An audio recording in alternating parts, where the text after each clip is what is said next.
At long last, I'm back with a video for you. We're going to be reviewing the Ember+Aura Tarot. This is the Awakening Edition by Jamie Richardson.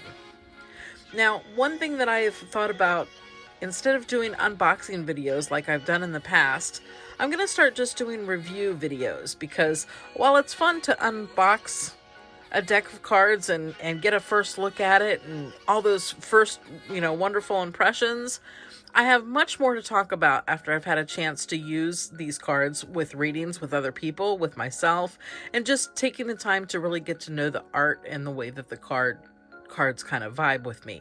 So I believe while I've had this deck since February, I've had a good, few months to look at it, and used it in a couple of readings, and I really have bonded really well with this deck. We'll take a look at the box here. It's a sturdy two-piece. Beautiful artwork on the front by Jamie.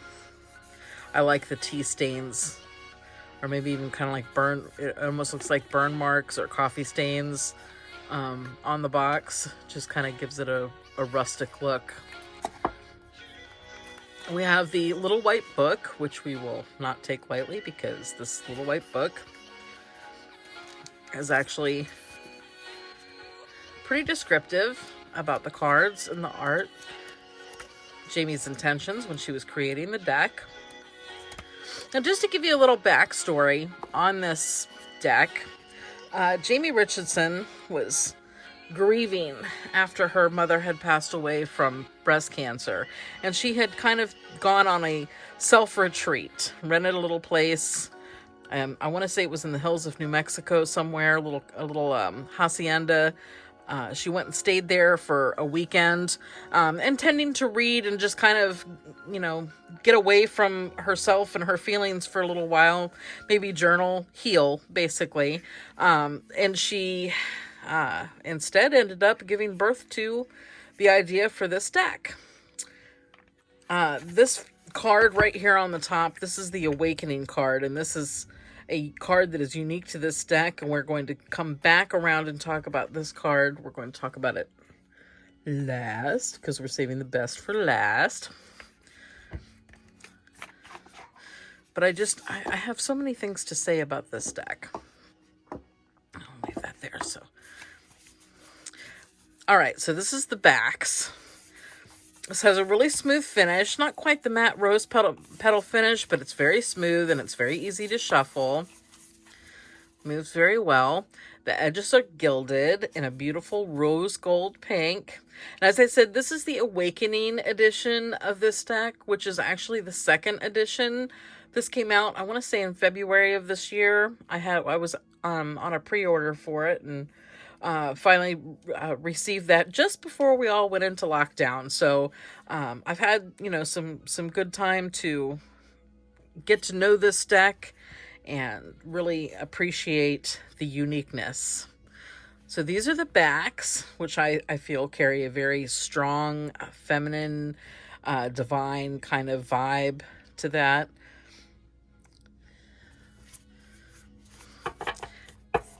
And the pictures on the deck, while they do follow Rider-Waite-Smith to a degree, are painted in these beautiful watercolor soft pastels. But even though the coloring is gentle and feminine and delicate, the message that the cards carry is strong. So it's a nice balance between the strength and the delicate. This is an empowerment deck for sure. Very positive.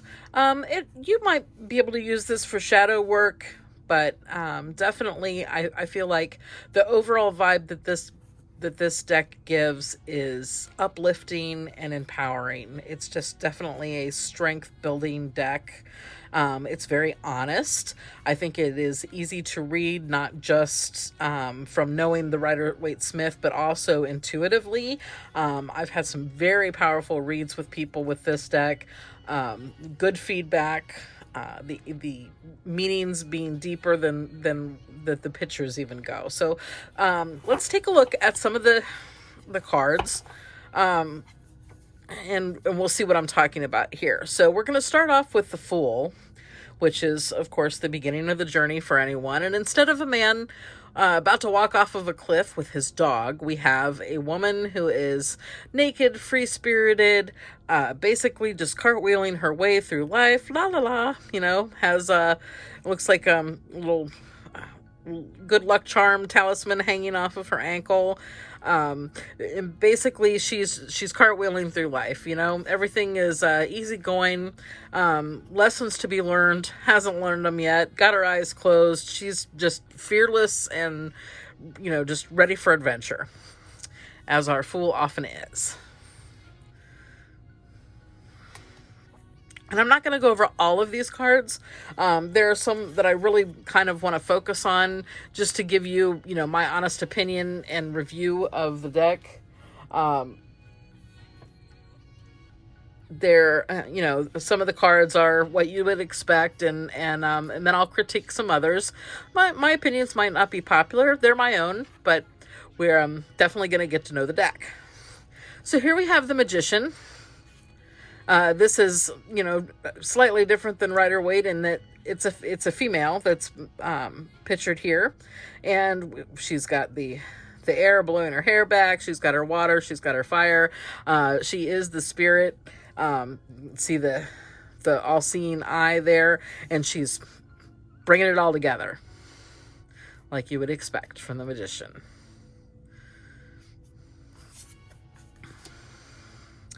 The High Priestess. This is our spark. We have the light and dark of the moon. Wisdom of the owl. Cauldron, where everything is going to be blended together. Of the tree bearing leaves, and then this tree is barren. So it can, really kind of go any which way with this card. She's very serious. I love the looks. The facial expressions are just really intense. Okay, so the first cards that I want to compare are going to be the Empress cards. The Empress in the Ember and Aura tarot deck, and the Empress card in the Rider-Waite deck.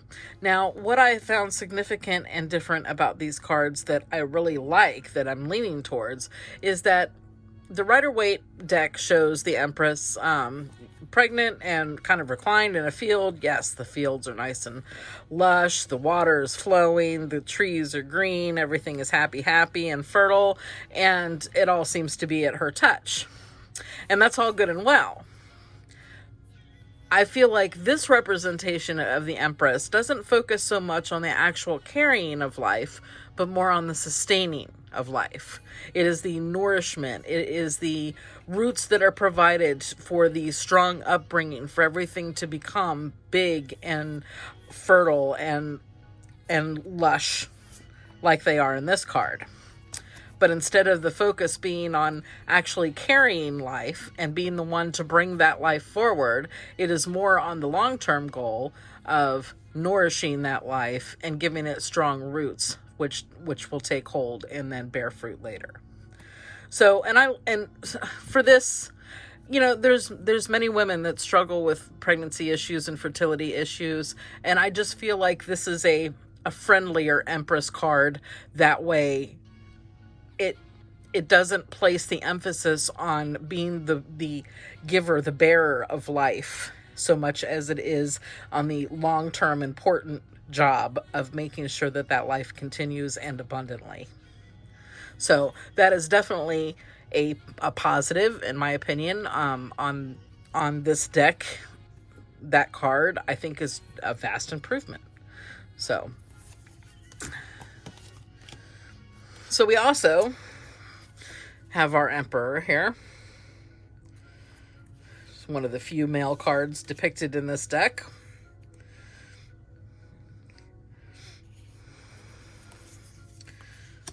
Then we have the Hierophant. Okay, unpopular opinion time. Really, I don't have a whole lot of complaints about this deck, but this is one of them. And not everybody's going to agree with me, and I'm fine with that. Just hold your comments until you hear me out. This one is, I think, forced.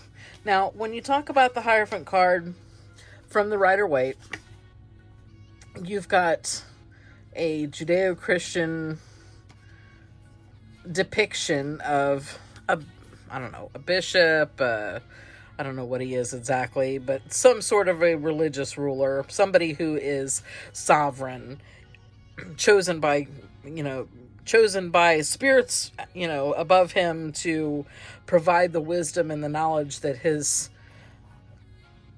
people seek. And I get that Jesus does this for a lot of people. I get that, because Christianity, obviously one of the biggest religions in the world. We have the Dead Sea Scrolls, so, he's in the boat, probably getting ready to walk on water.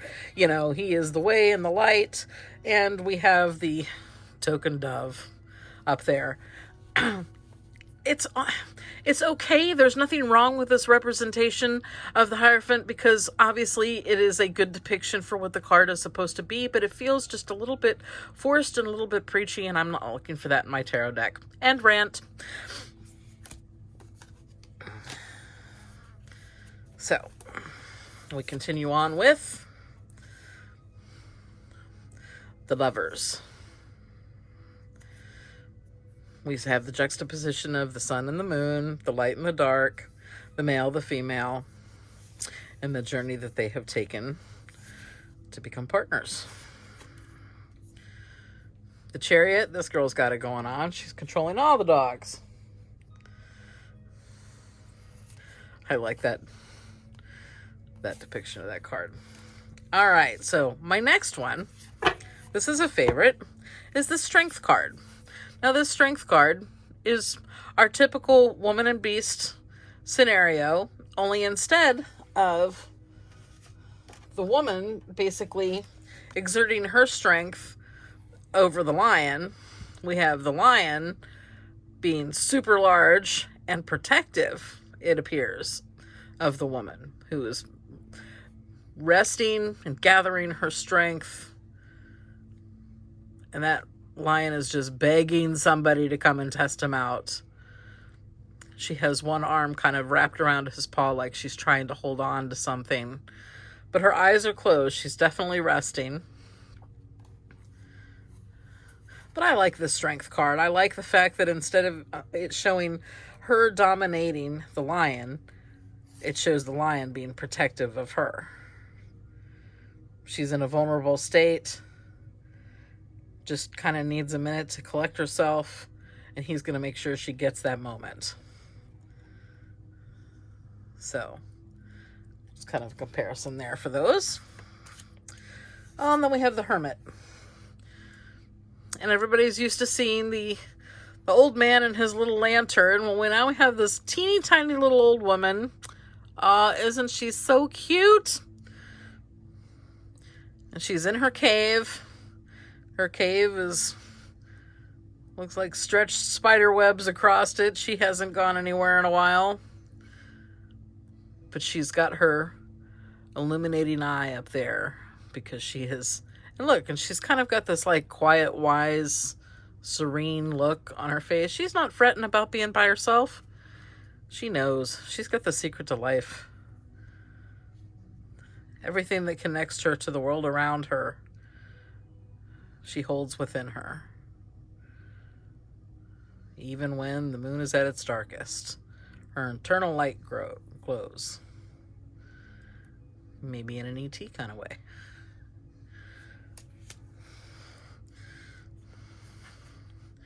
Oh, Wheel of Fortune. Showing our different elements, different seasons, all the different skin tones, how everything comes together. I like that. This deck is just really good. Here's the Justice card. I'm reminded of the three phases, which would be the maid, the mother, and the crone, even though this does not look like an old woman at all. However, she does have, kind of graying hair, so maybe it's sort of implied. But everything comes full circle here for the justice. The balance will be served. You've got your seeds. You've got your life. It's all together. Love, love, love. The Hanged One. Instead of the Hanged Man, it's the Hanged One. She's lashed to the tree branch with what looks like a ribbon. But it's tied in a bow. She just has to tug that and she'll be right down.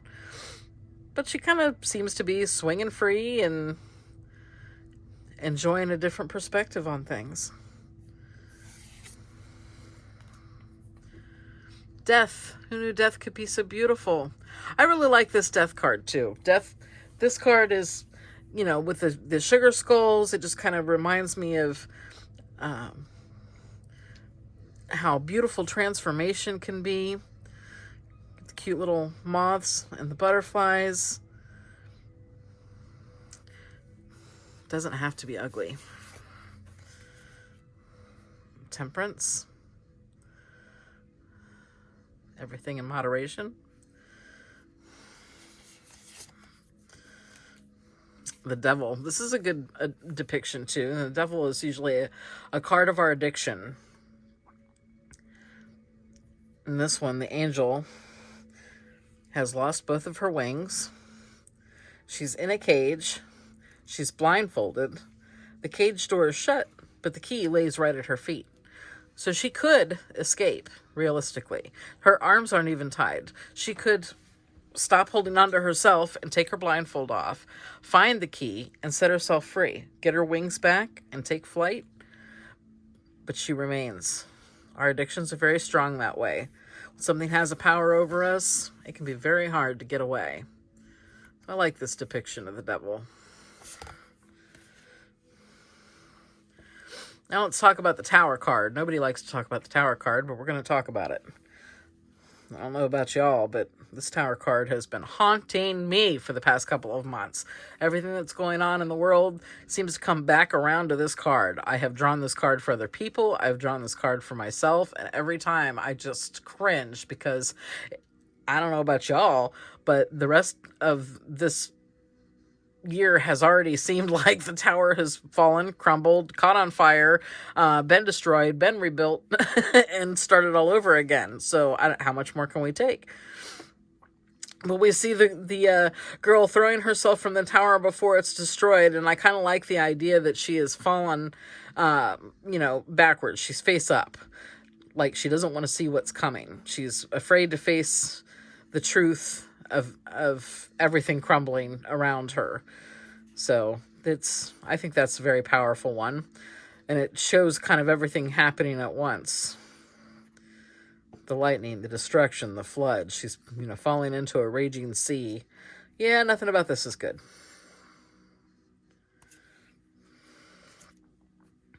But I will say that this deck has one of my favorite star cards. Out of all of the decks that I own, and I own many, the star card is one that I'm particularly attached to because I really feel like this card is a card that we all need to spend more time with. It is a card of self-reflection. It is a card of self-healing, of rest and respite. It is a card of guidance and of kind of being true to ourselves. It's the time when we sit back. It's the card after the Tower card, okay? So it's when we sit back after all the destruction and kind of figure out what the heck just happened, man. It's how we process. It's so with this star card, I feel like she's soaking her feet in the pool. She's resting herself on the rock. Looks like she's kind of got a blanket draped around her shoulders. She's just in need of some peace and quiet. She just wants to listen to the crickets in the trees and sit under the starlight in silence. And who can blame her? Coming from this, she's been through enough. This is also one of my favorite moon cards, too. This moon card, instead of showing the two little dogs and the crayfish, which is pretty typical Rider-Waite, this moon card kind of shows a woman trying to reach through the veil to herself, it looks like. Maybe her dark side, her shadow side. The moon is what is yet to be revealed. Something that's hidden, and it sometimes could be the things that we hide from ourselves. So I think that this moon card really sums that up nicely. I just love the artwork. Just gorgeous. And then, of course, everything is illuminated by the sun.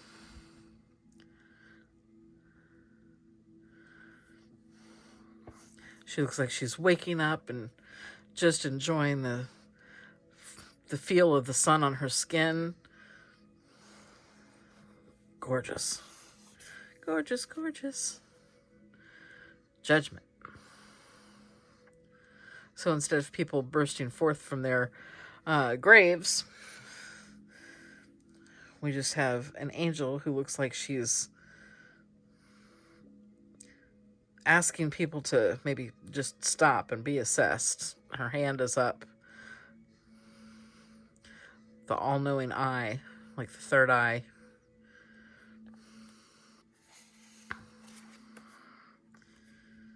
Leading to the world. And that just looks like bliss and wisdom there.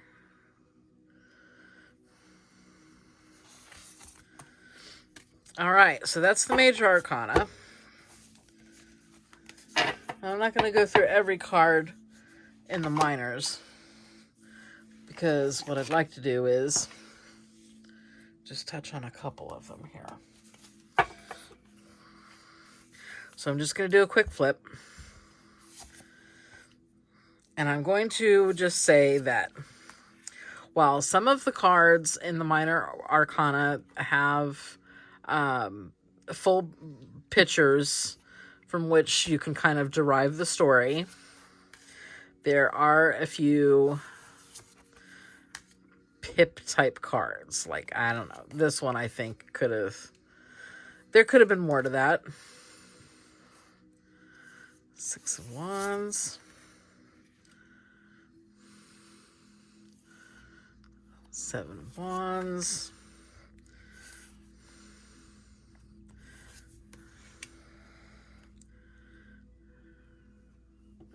So I feel like there could have been just a little bit more depth to the pictures on the minors, but that's my personal opinion. And so the court cards are Sun, Daughter, Diviner, and Sage.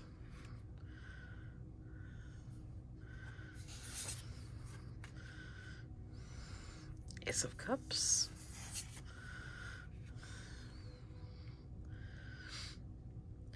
See, there's the Two of Cups. I mean, it's simple. I get it. The water is flowing between the two cups. It just could have been a little bit more. 3 of Cups. See, I didn't get, the celebration from this.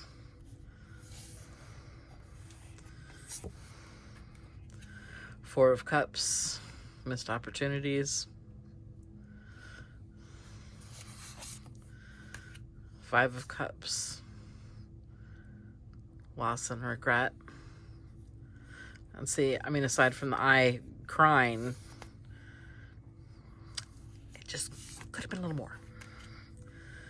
6 of Cups. Okay, so the 6 of Cups is typically a card of nostalgia, of reminiscing, of wanting to revisit your childhood. I don't get that from this. So this is what I'm saying about some of the cups. Kind of, she took a little bit of a pass on the pip, with pip cards, where there could have been. See, the 7 of Cups. These with choices, I'm just not getting it. Just not getting it. Now, 8 of Cups, which is kind of the Bye Felicia card. I mean, I'm getting that she's turned her back on on all of it, but I don't get that sense of finality. I don't get the walking away. I get that she's turned away. So these are, like I said, these are just my honest critiques of the cards as I've gotten to know them. They're, you know, again, if you're familiar with RWS, you should have no problems with reading these cards. You don't need to know that, you know, there should be things in those cups for the choices. But in doing a reading for somebody else, is that clear? I don't think it is. That's just me. Nine of Cups.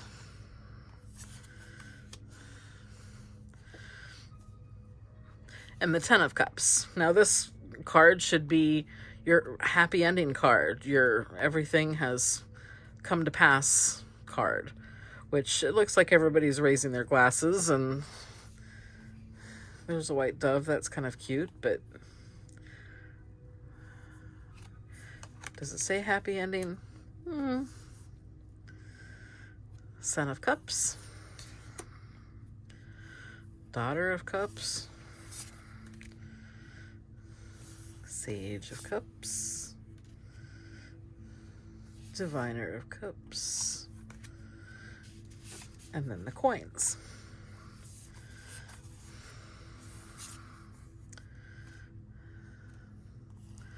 I liked this kind of juggling act.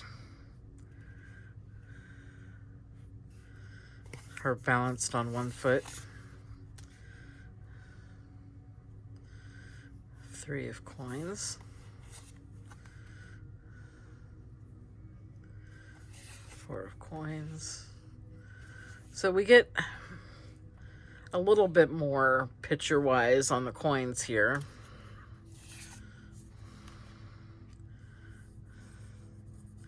Six of coins. One person helping another out. Seven of coins. Eight of coins. I like this nine of coins. This is a good, you know, she's tending her garden. Everything's growing strong, getting ready to reap what you sow. 10 of coins. Now, in the 10 of coins, let's talk about this one for a second. This is a card of abundance, and, you know, typically you see, you know, a bunch of people in this kind of talking about old money and investments and, you know, inherited wealth. And so I understand the child in this one, but, you know, again, this is a kind of a feminine empowerment deck, and we're focused on the strength of those trees and what what you're building. You're building your family tree. So you still kind of get that family feeling from these big, strong trees. Anywhere I see trees, I think, you know, ancestors and roots and stability. Son of coins. I bet his name is Kyle. Daughter of coins.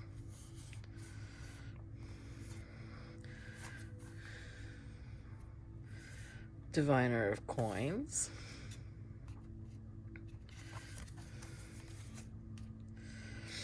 And the Sage of coins. I love her little apothecary shop here with all of her herbs and her crystals and her singing bowls and spell books, and she's got her pestle and mortar. Getting back to the earth. All of that. And I know I kind of did these suits out of order. Sorry, for the sakes of photographs, these cards have been messed with already, and I didn't stack them back in order. So now we've got our swords. So there's a few things to talk about in here. Instead of her being blindfolded and, you know, trying to hold things opposite, her eyes are open.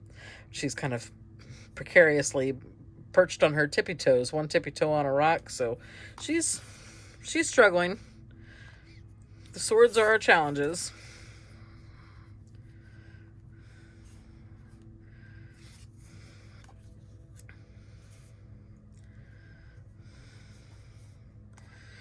It's a card of rest, the Four of Swords, healing like the Lotus.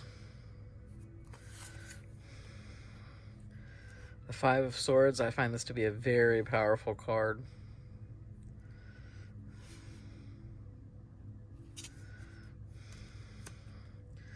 Six of Swords.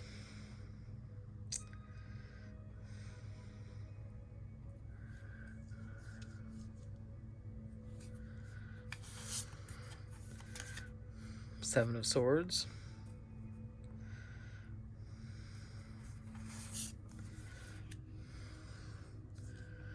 I liked this depiction of the Eight of Swords, whereas typically you see a blindfolded person surrounded by the swords, and you know, it's kind of a created your own prison. Here the swords are literally forming like prison bars.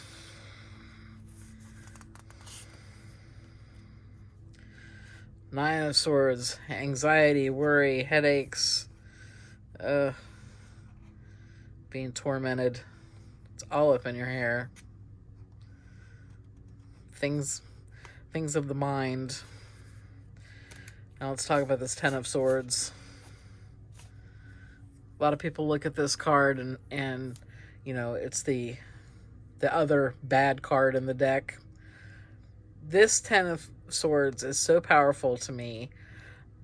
I mean, you know, normally you would see the person laying on the beach with the swords all driven through them and they're laying there as if dead. And I mean, you just know that it's just not it's a card of physical pain. It's a card of defeat. It's a card of just taking all that you can take. And if that's not depicted in this, where the person is unconscious, run through by every sword, drowning underwater, and just no hope in sight. I mean, really, can it get any worse than this? Of course, we never asked that question out loud, but yeah. Son of Swords. Daughter of Swords. Diviner of Swords. And the Sage of Swords. So that wraps up the deck. So overall, I would have to say I highly recommend this deck. Again, it's a easily interpreted, intuitively read, yet follows RWS in terms of, you know, basic artwork.